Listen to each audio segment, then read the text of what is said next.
Well, folks, welcome to one more edition of Politics and Run. I'm Egberto Willis, your host. Thank you so kindly for being a part of the show. We're going to have a great show for you today. Today is, for Christians, Christmas Eve. Christmas Eve. We're not going to have a show on Christmas, but we're here for Christmas Eve. How is everybody? How are my folks doing? How are you guys doing? Anyhow, let's see. Welcome, Michael Rudnin. Welcome, Bridge MCP. Welcome, Robert Reed. Welcome, Linda E. Michael says, sign and share requested. This isn't an economic stimulus. It's making sure 50 million Americans don't get evicted or go hungry during a pandemic winter. This is about humanity, folks. Sign the deal. This is about humanity. Let's make sure humanity reigns. Let's make sure humanity reigns, folks. That is so important for us to start taking all this stuff seriously. It is so important. Anyhow, folks, welcome aboard. Welcome aboard all our great people out here. Michael Redden also says, we need $2,000 checks. We're 9 months into a catastrophic pandemic. Unemployment is through the roof. Families are going hungry. We need a lot more than $600 to survive now after months of doing nothing. Donald Trump says he is finally ready to send $2,000 checks. Nancy Pelosi is on board too. Now we're calling on Congress to pass an amendment to put 2,000 checks back into the stimulus bill. Add your name to the official petition. Please do that. Michael Rudnin has the link on the screen.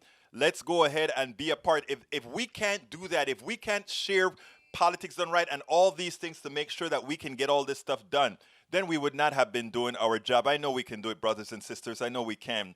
Bridge MCP says Trump could delay COVID bill called a pocket veto until the new Congress on January 18th. He has 10 days to sign or veto a bill. January 3rd is the end of this Congress, but the pocket veto is on January 4th. If he does that, there's a new Congress. Everything starts from the beginning again. Folks, it is important, it is imperative that we push these people to act. I mean, it's amazing. A lot of these guys don't have to worry. They've got jobs. They have, look, America is in dire straits. You know, this K recovery, it's a little upward K, big downward K. But you know what? The people on TV, the people that are doing all the things out there, they know. We have to start standing up for each other. We have to start standing up for each other. Anyway, what is the show going to be about today? We have an interview with a person who went through COVID, but beforehand, a COVID-19 survivor details her ordeal. But we're going to start talking about evangelical leaders who continue to lead their flock to an abyss. We continue. I did a piece earlier today. I placed it on dailycoast.com, among other places. But I saw an article today that really drew my ire. And it should draw everyone's ire, brothers and sisters. It should get us all pretty darn upset when you take a look at what's going on here. Welcome aboard, Deborah John. Happy holidays to you as well, Deborah John. Bruce Pollard, happy holidays to you. Bridge MCP, Linda is here as well. Hi, Linda. Robert Reed, thank you. Nanette Bird Smith, welcome aboard. I love all of you being here, folks. If you're catching us, we now start putting the our link on our main website as well. So if you want to go ahead and get on in, just click that join button, click that chat button, and come on in, join the chat, join everybody else that's talking here. Anyhow, let me go ahead and play that piece for you, and then we'll take it on the other side. Let's go ahead and do that. I ran across an article today titled, Fort Worth Pastor Who Urged Faith Over Fear in the Pandemic Mourns Parents Who Died of COVID Complications. And after reading this article, I could not feel any sicker. I could not feel any sicker because it is a shame that we are an intelligent people, an intelligent folks that have got all the science over the decades, over the centuries, that we can have a group of people in this country led by what I can only consider the criminally minded people to get their flock killed. This article stated that his name is Pastor Todd Dunn in the Fort Worth area. He goes out and he preaches to everybody. We're not following the government. We're not doing this. We are going to have our churches. And he continuously fight against the left. Oh, the government wants to take over and all that sort of thing. And even with the deaths of his parents, both from COVID-19, even as the death of other pastors, even as people are getting sick, that was no deterrent for this guy.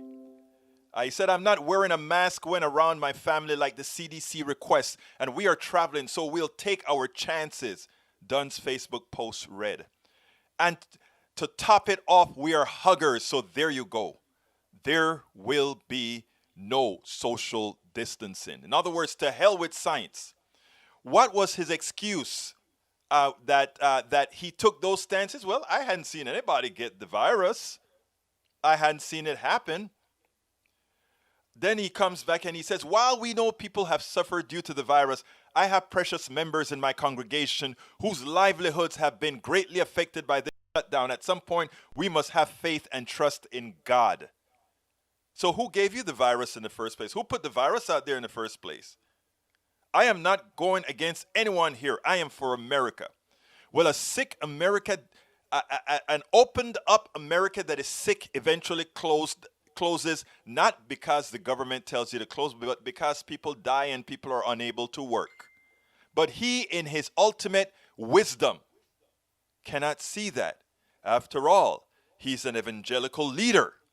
And they have decided to become masters of stupor.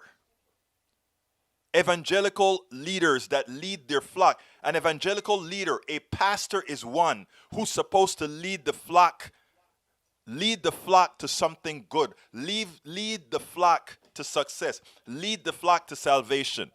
Instead, they're leading the flock to death, despair, bankruptcy, and you name it. And we still have those who follow them.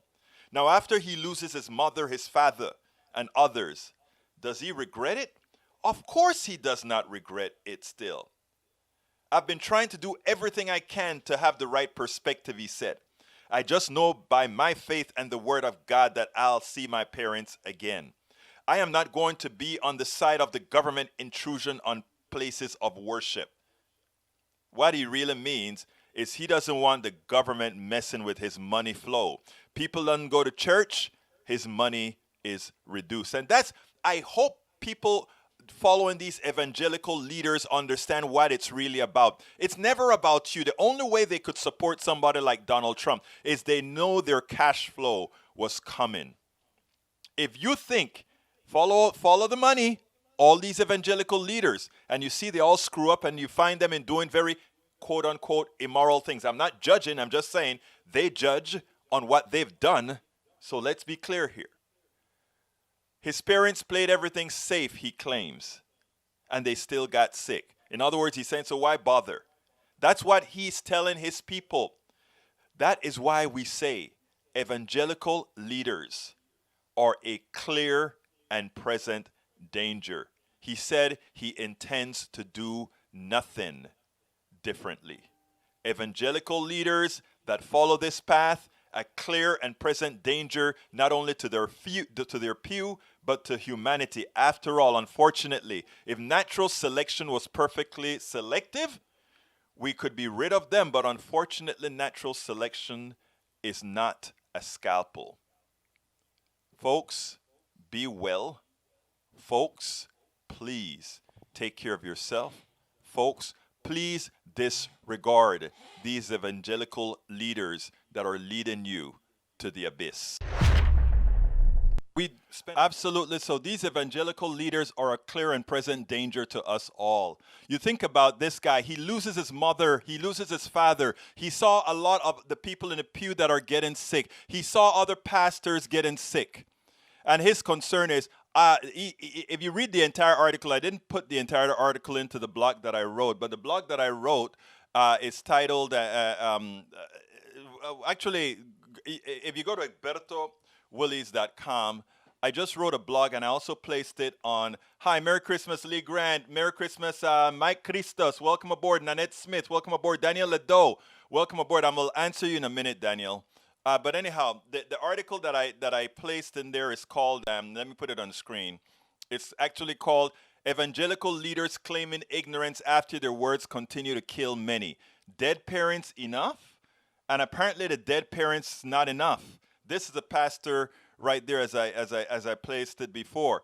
But if you take a look at the actual article also points out this guy was he hated the left so much that his answer to his hate was to get so many killed. And after his parents get killed, does he care? He doesn't care. You can imagine what he's feeling. Well, hell, my parents died already. I mean, it is shocking. It is completely shocking that these guys who look, I am not blaming the people who follow these guys. If you happen to be a Christian and you follow the Bible, your Bible tells you you need to follow your shepherd, right? Yes, it's understandable. That's what they learn. We follow our parents. We follow those people that we believe are worthy of the authority that they have over us based on their lived experience, based on their position in life, based on what they've gone through. That's why we used to follow leaders. That's why they're called leaders. But that he would do that and continue to do it even after the deaths of his mother and his father, it tells you that there's something psychologically wrong with these people. And it's not anything psychologically really wrong with their pew. I mean, because again, they're following the what they think is right. These guys are the ones that should be sued. These are the guys that should be arrested for what they're doing. For everything else, we consider it manslaughter or murder if you knowingly cause the death of others. And that's what he's doing. He is causing the death of others because of its insolence. It's ridiculous. But anyhow, I digress. Make sure, if you have relatives that are following these criminals, if you happen to have relatives that are following these criminals, in as much as they're not criminals within our law, they are criminals towards humanity. If you have relatives that are following them, and we all do, be mindful of where they are, but coax them to do the right thing. Many times you can do that by just asking them if they're not doing it for themselves because they so love you, they'll do it for you. And that's what I've done with relatives who have been snowed by these criminal evangelical leaders. I've spoken to them and said, please, if not for yourself, please do it for those who otherwise love you but know otherwise or believe otherwise.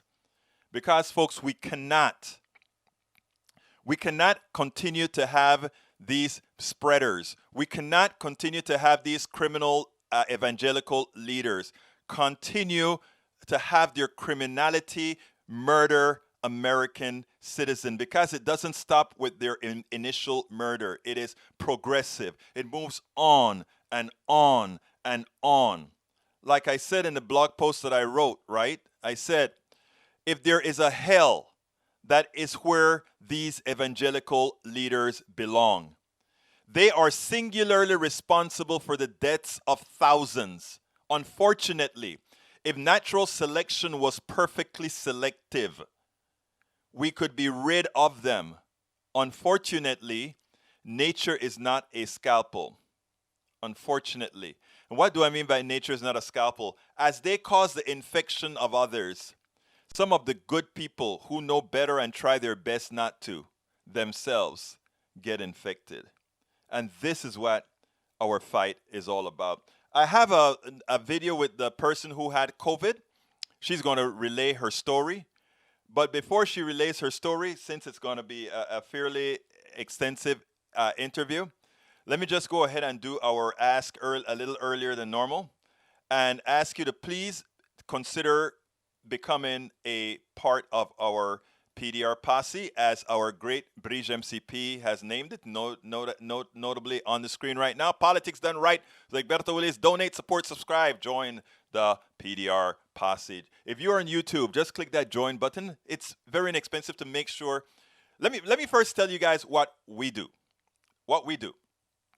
What we do is we make sure to get the real message, the true message, the progressive message out there. Why? We want to make sure that in as much as the right wing has a lot of people out there lying to people with a lot of information on the internet that's false, the only way for us to counteract that is to put in high volume the truth. And there are hundreds of us doing sort of what we're doing here, and that is to write blogs, to have videos. I create 3 to 5 videos every day. I also do this program, write several blogs, and get information into the newspapers and elsewhere. We try to do all of that to make sure that our message is populating the internet and elsewhere. It's expensive, but we do it inexpensively because much of what we do is this way. So I ask you, if you're just joining us for the first time or whatever, consider getting our book. The book is called "How to Talk to Your Right Wing." It's called "It's Worth It: How to Talk to Your Right Wing Relatives, Friends, and Neighbors." You can get it at Amazon, and I have other books as well, like "As I See It: Class Warfare: The Only Resort to Right Wing Doom." Alternatively, you can get it at our store if you want to eliminate the middleman. And to do that, just go to store.politicsdoneright.com, store.politicsdoneright.com, or politicsdoneright.com/store. You can also become a patron of ours. Patreon is how you spell patron, and I've put in the link in there as well, which is politicsdoneright.com/patron, politicsdoneright.com/patron. We also take PayPal, which is politicsdoneright.com/PayPal, politicsdoneright.com/PayPal. We could not do this without you. If you want to become a part of our YouTube posse, whether you're on YouTube now or you are on Facebook Live or Periscope or anywhere else, you can just go to politicsdoneright.com/YouTube and become a part of our posse. We simply could not do this without you. And without further ado, here's Virginia Parks, a recovered COVID-19 survivor. Let's hear her story. Welcome to one more edition of Politics Done Right. As you know, what we want to make sure to do is show things the way they really are. Well, right here with me is one of our strong activists here in Houston, Virg Parks. How are you doing today, my friend? Hi, I'm feeling pretty good, comparatively speaking. Yeah. Well, you know what? Yeah, I feel like I've survived something. You know why? Because you did. Let's get a start here. Folks, for a long time, people have been talking about COVID-19 as if it was just something simple. It affects people in many different ways. But what hurts the most is when people make light of it and put many of our fellow citizens at risk. Well, here is somebody who has been active in the community, somebody who has always been a stalwart, a strong person. And you know what? COVID-19 taught her something. Virginia, tell me a little bit about yourself, first of all. Just a little bit. Let people know that you're just one of us. Former obsessive HIV treatment activist, which played a huge role in my, how I handled COVID. But I was very blessed. And so used to be an HIV treatment activist. Actually have met Tony Fauci. It's not like we're, Facebook buds, but and then moved home. I lived in San Francisco for many years, moved back to Houston to help take care of my mom in 2002. Anyway, and lived in Philly for a while. I've pretty much been a social justice activist as long as I can remember. I realized a few years ago what I used to think that my mom and dad went to lots of picnics and parades with Black people. and they took us with them. And so I never really thought anything of it. I was like, yeah, we just, there's always good food, right? And so And I was like 4, I think. And a few years ago, my brother said, "Doofus, those were rallies and marches that they were taking us to." And so, yeah, so I You think were an so. My activist parents, from before you knew you were yeah, an yeah. activist. My parents were union organizers. They were involved. Not they weren't like leaders, but they were definitely involved in the civil rights movement, campaigned for Barbara Jordan, um, and and so it's kind of in my blood.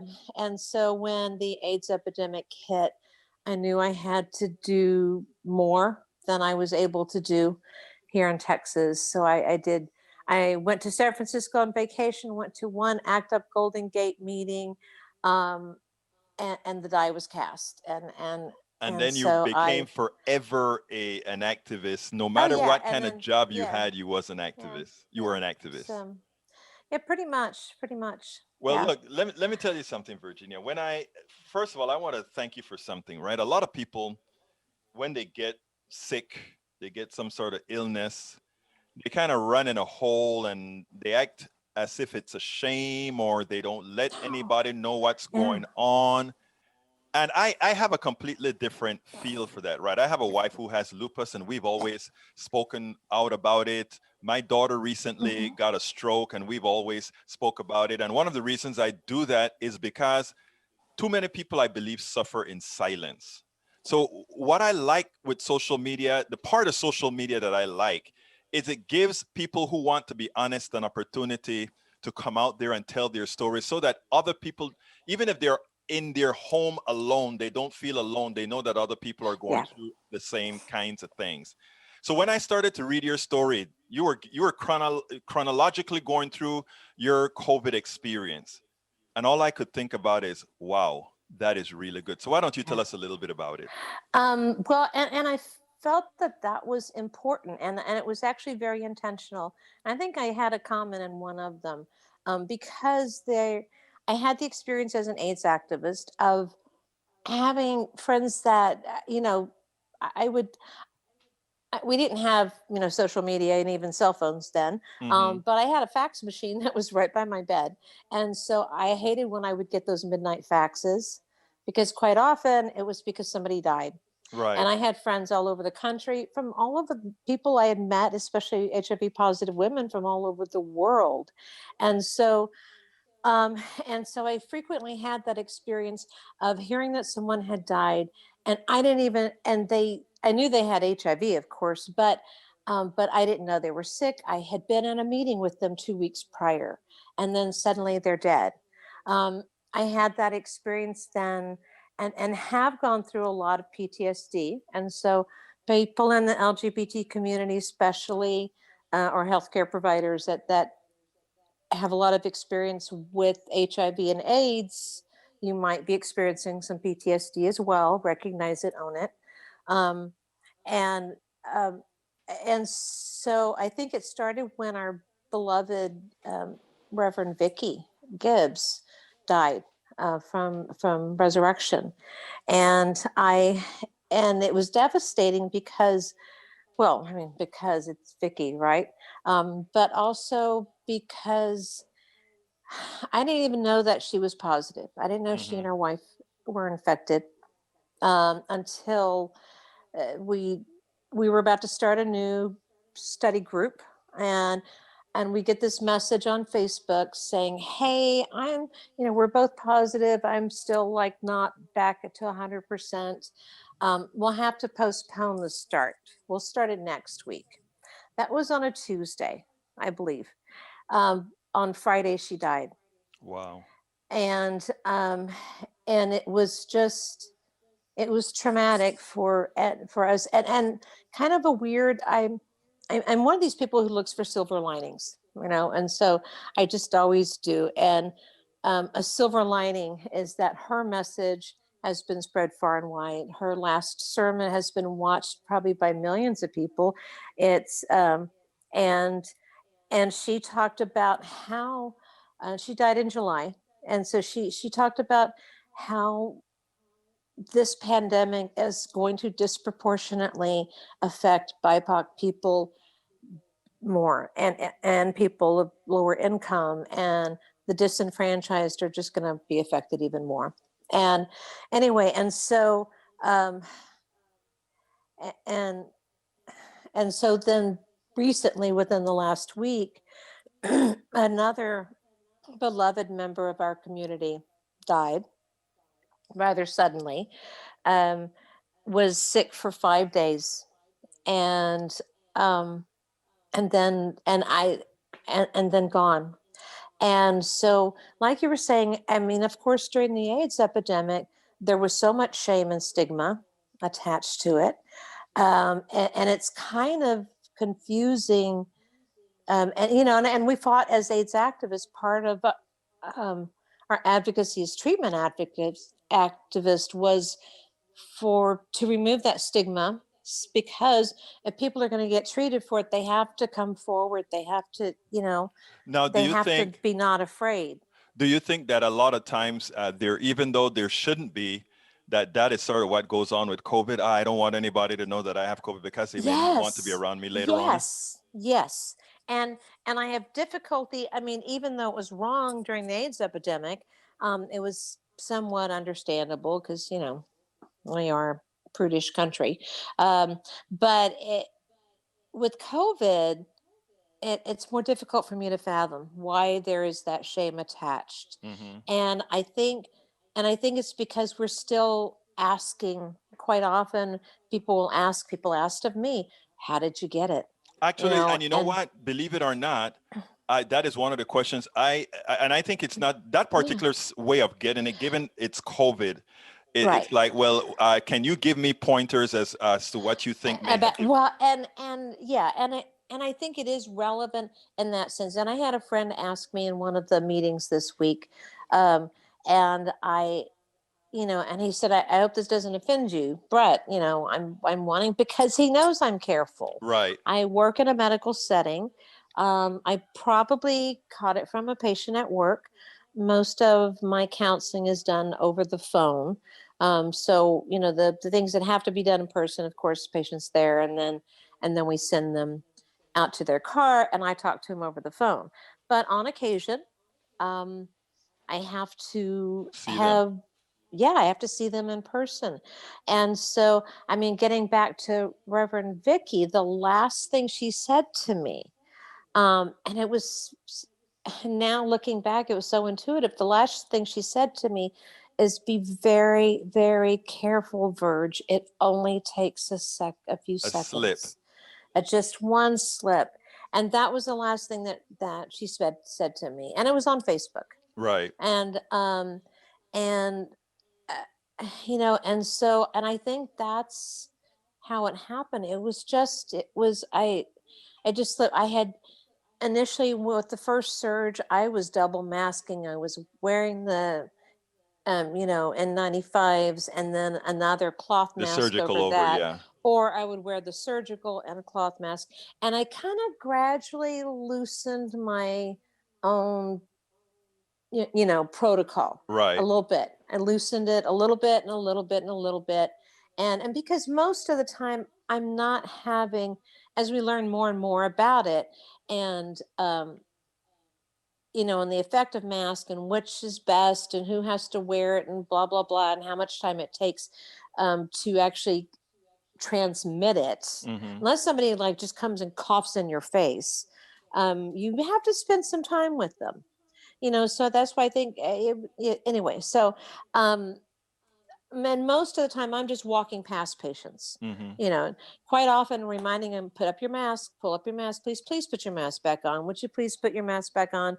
And I even lightened up on that, because it was just so frustrating. I felt like I was dealing with a room full of teenagers. Hmm. You are grown women. You should not have, I shouldn't have to remind you like I'm your mom. And please Right. don't roll your eyes at me when I tell you to put on your mask. Right. And initially I was really, and when initially when somebody said, why do I have to wear the mask the whole time? I said, because do you really want me to die in a hospital with tubes down my throat? Do you hate me that much?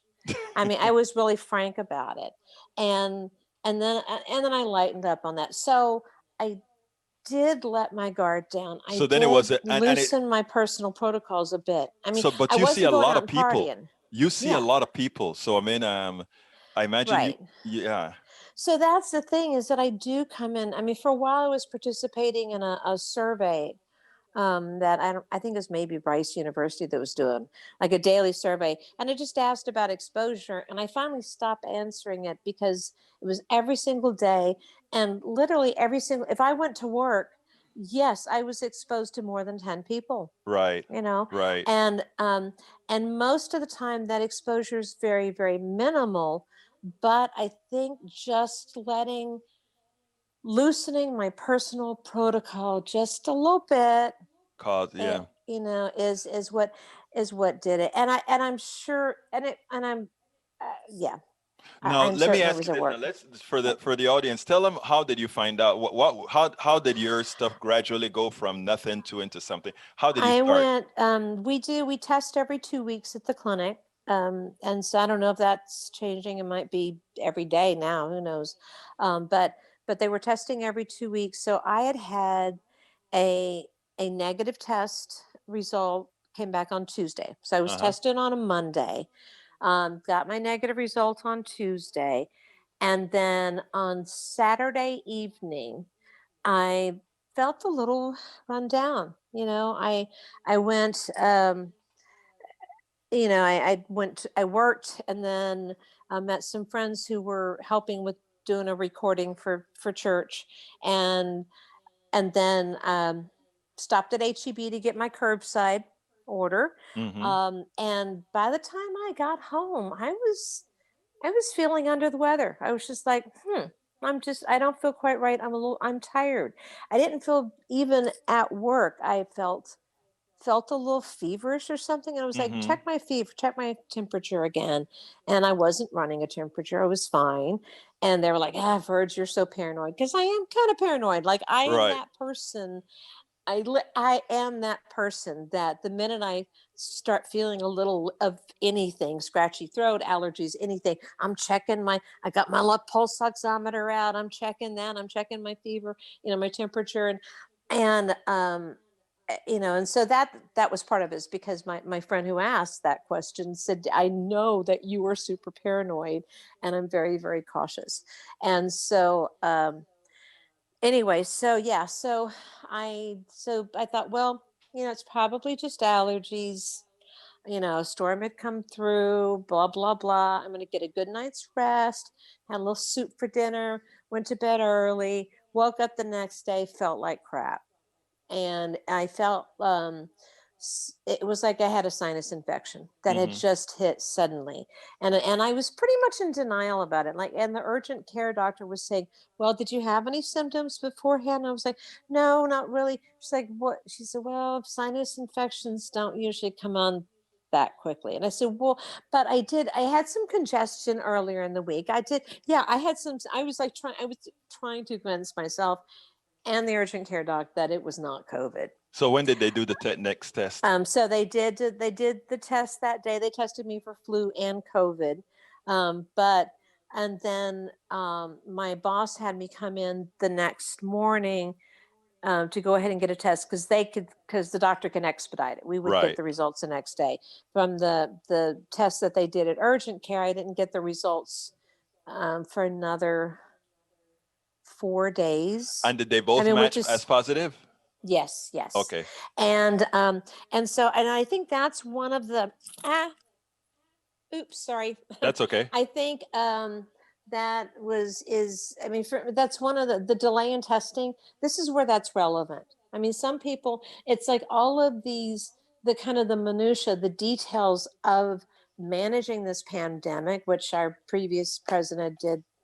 I'm already calling him our previous president. Yes, yes. Um, anyway, but but the time lag between testing is relevant.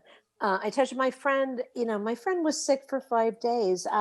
It was while the EMS was there trying to resuscitate him that his husband got the news that they were both positive.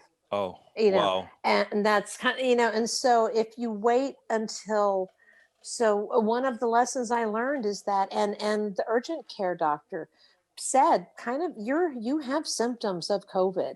I mean, and but it was also the classic symptoms of a sinus infection. I had pain and pressure. I had a screaming headache. I had congestion. I had overall malaise and just fatigue, and just felt like crap, and so, um, one word of advice would be um, to assume you have COVID. Right, If right. you're sick, assume it's COVID, because it might take a few days to get your test results back. Now, after Now, you found out that you had it, that means you probably by then would have had it about 4 or 5 days. probably, and so I can't help but think of all of you know, I was thinking of like all the people That you're that in I touch with. had an encounter with, patients, even that was brief, patients, coworkers, the woman who came up to the window at HEB for the curbside, and like, hi, are you Verge? And thankfully, I know when that happened, I actually had, like, yeah, just kind of cracked the window a little bit. Yeah, yeah, I'm her, um, but I had left blueberries off of my order, so I ran in really quick, um, to the produce section, and grabbed some blueberries. And I was thinking, so I'm racking my brain and thinking, like, oh my God, how many people did I encounter? Of course, I had on a mask, Right. but still, and it's just, and now we're hearing about this more virulent, Mm-hmm. aggressive virus. It does. I hear that the symptoms are not any worse, but it's just very, very easily transmitted. The one This that's one that they're hitting seeing England right now in the in UK. Europe, and yeah, Yeah. yep, yep, and it's going to be, by tomorrow, it's going to be in other countries. It is, Right. But and so you're after there was one message that I saw where apparently you were doing fine at home, but you started to have breathing problems a few days into it. I think I that was like 8 days it or 10. was, yeah, it was about a week later that I what really frightened me, and because my pulse ox had been, it had been kind of like wavering at that point. It was like 92, 93, but it would always come back up to 94. It wasn't consistently under. I Right. decided to set 94 as my marker. The urgent care doc said 95. If I'd gone to the ER every time it went below 95%, it I would have been living at the ER, right? Right. And so, I decided to set consistently under 94 as my marker. But what really motivated me to go was when I got up that morning, walked my dog. It was exhausting. It was like an 8-minute walk. Mm-hmm. We went down the stairs, across the courtyard, up the elevator. Done. And and it was exhausting. And I had been really committed to aggressive self-care, Mm-hmm. like literally every 4 hours taking a Mucinex, other medications, doing my breathing exercise, checking my pulse ox, etc. And I woke up that morning and I just didn't care anymore. And so that was the part that really scared the hell out of me, is that, my determination was gone. You just I didn't care. was ready. I was ready to take a nap and let it take me. I stopped caring. Yes, I Right. stopped caring. And so it's like, this virus is so insidious. It's as if it has an actual character and personality. You know, it's of course, any virus is a living creature, I mean, of sorts, an entity. But it's as if it was like something on a Star Trek virus that, that not only has the ability to attack all different parts of the body and all different people. I mean, I've had, so many friends who went through this. And like you said, a lot of times I didn't know until, like, they came out to me after I came out, Mm-hmm. and then they were like, well, yeah, I had I it had it. too. Well, look, I, you know, Verge, I'm running and out of time, so let me ask oh you to do me a no. big favor. Okay. Tell you had what I liked about one of the things that you said in your blog is that you're not a doctor, but this is what I Mhm. did, and it Yeah, seemed to yeah, work. yeah. So Oh please yeah, tell the people I what you did that seemed to I want to work get, for I you. do want to get that out. Thank you. Um, but not a doctor. Okay. This was my experience. Um, I, I took Mucinex every 4 hours. So every 4 hours around the clock, I had alarms set. So every 4 hours, I took Mucinex. The logic is that the lungs fill up with fluids. That's a bad thing. So Mucinex DM, I was alternating ibuprofen and Tylenol to keep the inflammation and the fever and the body aches down. I so when I took the Mucinex, of course, I was drinking a big glass of liquids, a lot of Pedialyte and Gatorade. You want to get those electrolytes in. I was also checking my pulse ox, with my little oximeter, Mm-hmm. which let me note, it's the readings are different for people of color Mm-hmm. because of the melanin. Right. So if you're a person of color, don't use the numbers that I use. You want to be really aware. If it drops below 95, you want to be really aware of your breathing. If you're having any breathing issues, get your butt to the ER, so they can take a blood sample and get The the real, yeah. absorption that way. Yeah. But and so every 4 hours, I was also doing breathing exercises, which involved deep breathing, trying to really fill every little inch of my lungs, So they holding don't it for collapse, 10 yeah. seconds, right? Holding it for 10 seconds, and then breathing out through a straw, my little trusty straw. Right. Because and a nurse had explained the logic of that, and I don't remember, but it's something about like filling up all of those little parts of and emptying them out of the lungs.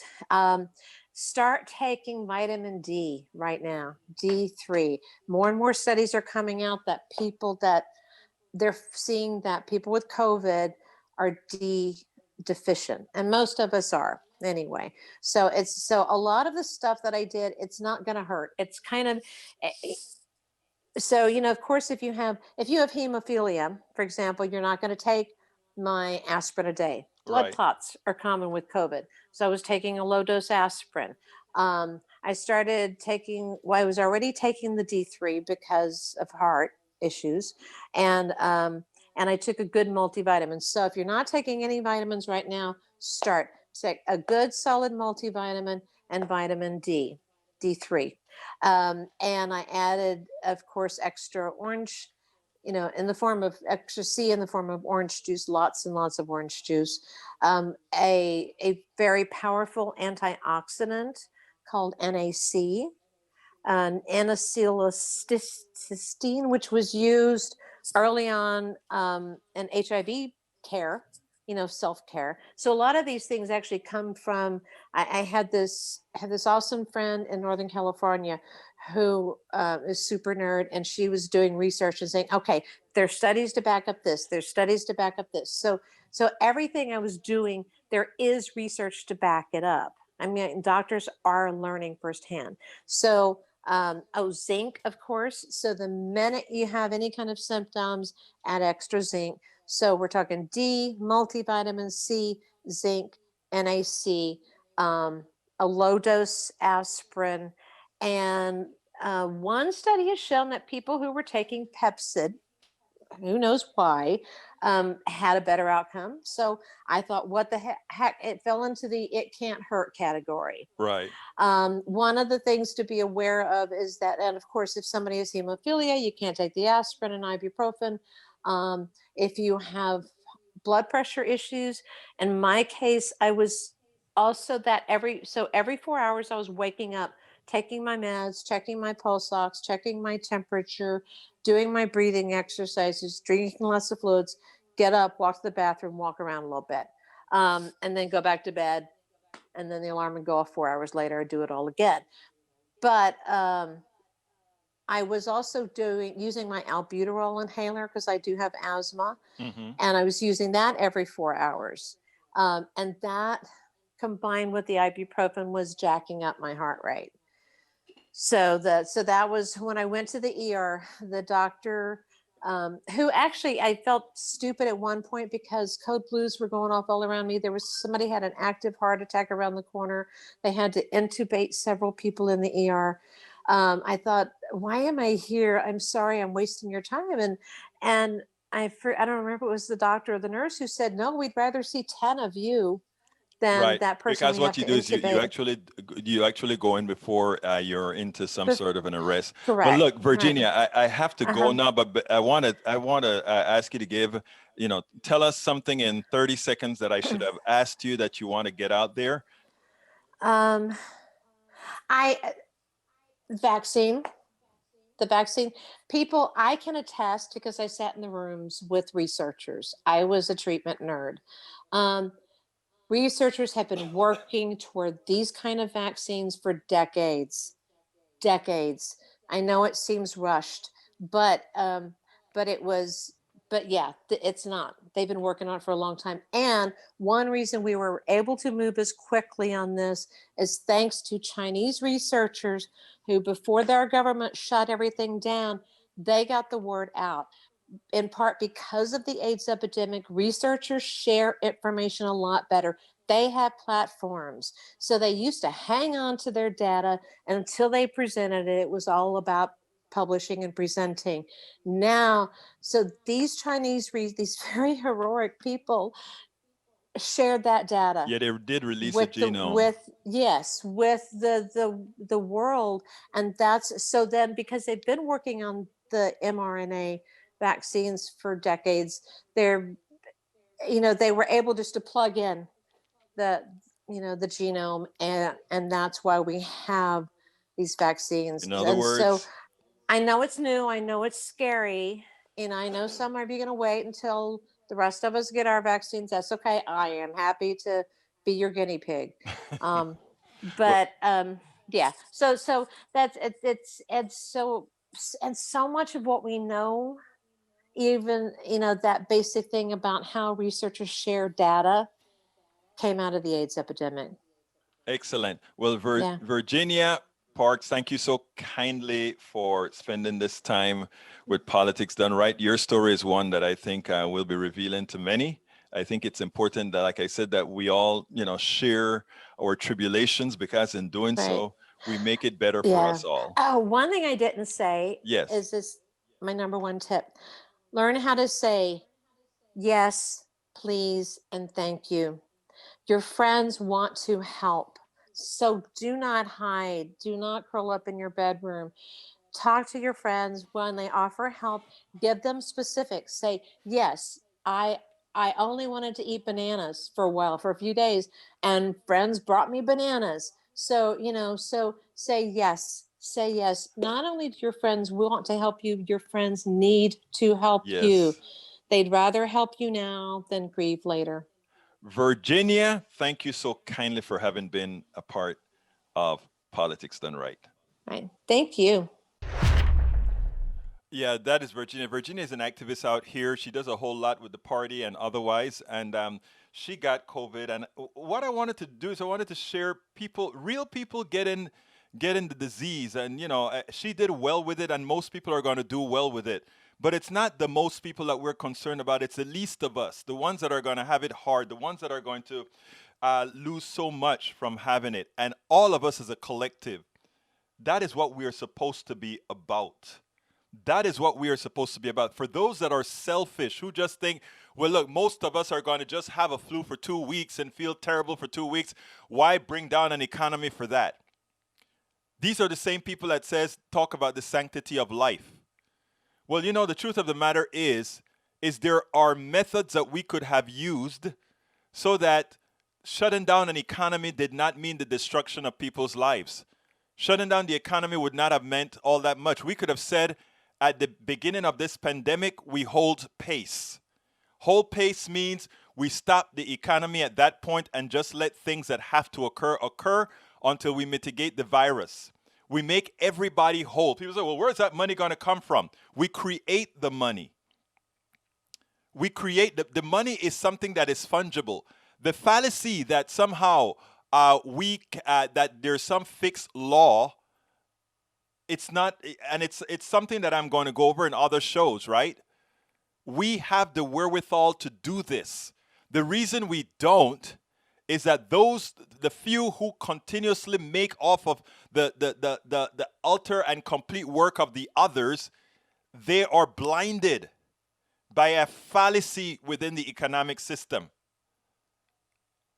We'll go over that some other time because we're getting close to the end of the show, and I want to salute all the wonderful people in here. Bridge MCP, welcome aboard. Lee Grant, welcome aboard. Lee, you had some great insights today. Thank you. First of all, black people need to take more vitamin D in general because of the absorption rays of the sun. So true. And as well, it is the truth about you correcting Daniel Ledo as far as AIDS versus the spreading of AIDS versus COVID. Thank you. You as a right winger, I imagine, or conservative, I imagine Daniel Ledo will give more credence to the words that you say. That's why having all of us in this one room of different persuasions can help each other. So thank you. Deborah M. Fessa Reed, welcome aboard. Julie Henderson, welcome aboard. Let's see, who else have we got here? Nanette Bird Smith, welcome. Linda E. Bridge MCP, Linda Joe Kensinger, welcome. Well, Daniel Ledo, welcome. Lee Grant, welcome. Deborah Jean, welcome. I'm not going to answer these now. I don't think I have the time to do a lot of answering. Daniel Ledo, all caps. You don't have to do that. I'll read it anyway. Robert Reed, thank you for being here, Robert. Robert did say something that I wanted to touch on. He talked about, what about the people who do not want to take the vaccine? I don't think these people should be penalized, especially black people who have justified reasons to be skeptical of the medical industry. Yeah, they do have justified reasons, and look, I am not going to judge anybody. I'm going to say that it is the responsibility of us all to convince as many as we can to take it so that we can get to herd immunity the right way. And those who won't take it, let's help them. Let's try not to do anything to get them infected. That's what we have to do. Let's see who else is here. Who else is here? Who else is here? If I miss you, just drop me a line in the bottom and I'll salute you. You guys have a lot of great messages out here. I just can't get to them all. Okay, I'm going to go to the bottom. I think I went to the top already. If anybody else has. Bridge MCP, have a happy Christmas with your family. Eat, relax, enjoy each other. Yes, I'm going to do that.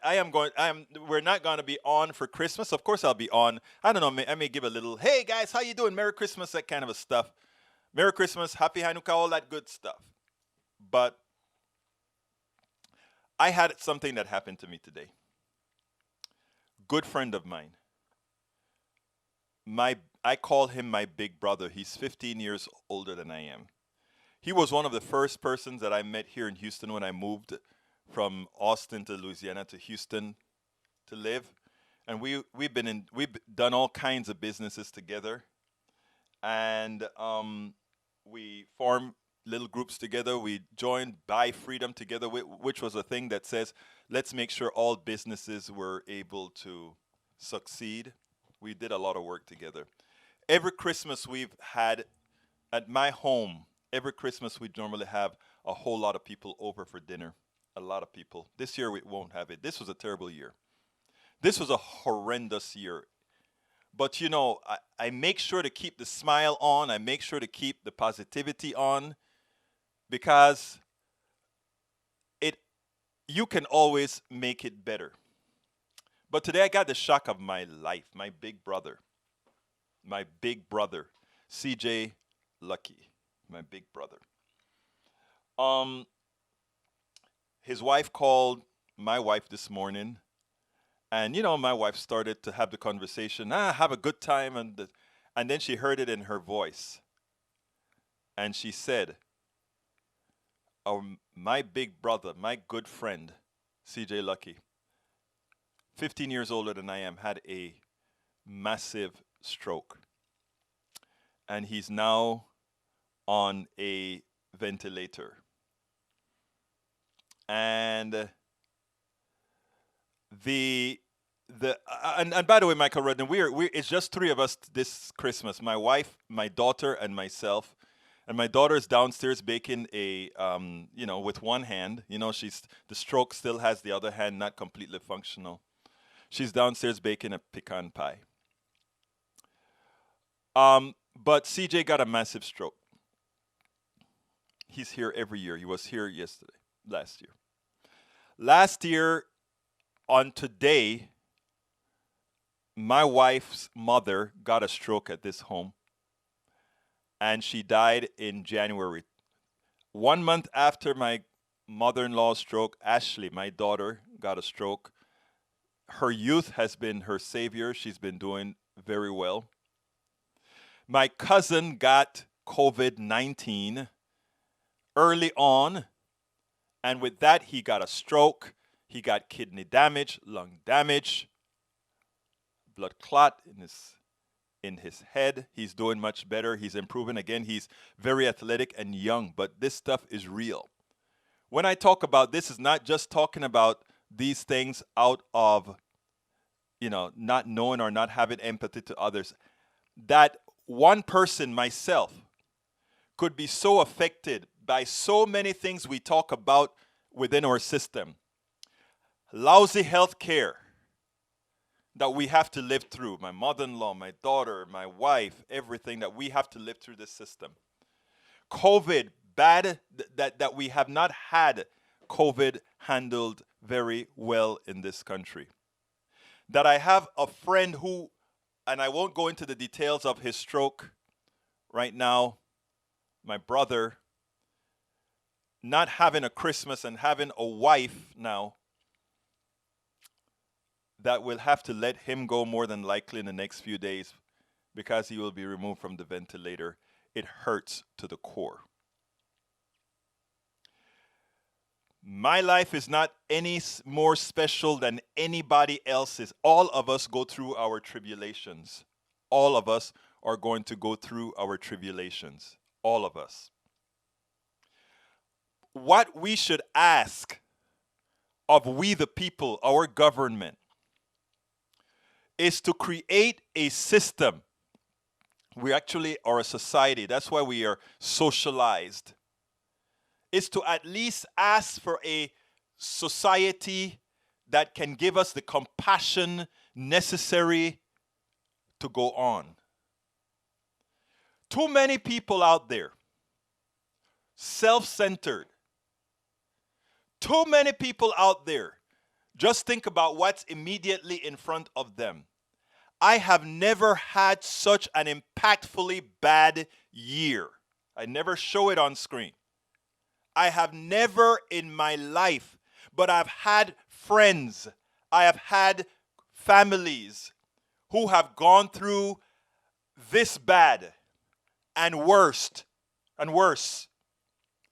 And I've been able to empathize with them. All we can ask is others empathize with others. I'm not asking it for me. I can handle myself. I can handle the pain. I can handle bad things. But there are so many out there where this is the end of the line for them. The least we can do as humans is care. The least we can do as humans is not only care, but also work for policies that at least make their lives better. That we have to fight and beg for that is inhumane on the part of just a few. I hate to end on this number, but I'm going to tell you something. My daughter is here with me from DC. She goes back in a few weeks back to finish her medical school last year. We hope all works out well. We're giving her a lot of PT training to get her left side back in stride. And we are going to do that with positivity. We're going to do that. We're going to do that. We're going to do that. I'm going to go visit my friend before he goes on Saturday to let him know I love him and that his wife is going to be left in good hands with the community, with all of us. And I'm going to continue doing this because we are better than how some of us are making us. So Merry Christmas to all of you. No matter how much pain right now, make this a Merry Christmas. We are going to make this a Merry Christmas. I am going to smile tomorrow. I'm going to hug my daughter tomorrow. And I'm going to have a Merry Christmas. And I wish you a Merry Christmas. No matter what tribulations you are going through right now, a Merry Christmas to you. Have a great day. We spend a lot of time deconstructing the news, trying to parse it into a form that everybody can understand. We try to find those little nitpicks where it flies above the fray, etc. If you really like these videos that we do, I want to ask a big favor. Please go ahead, number one, subscribe to our channel, and number two, please join if you can. Thank you so kindly for watching. Keep watching. Please remember to share. We must populate the entire internet with our progressive message, a message that we know is what most Americans say that they want. So help us, please join.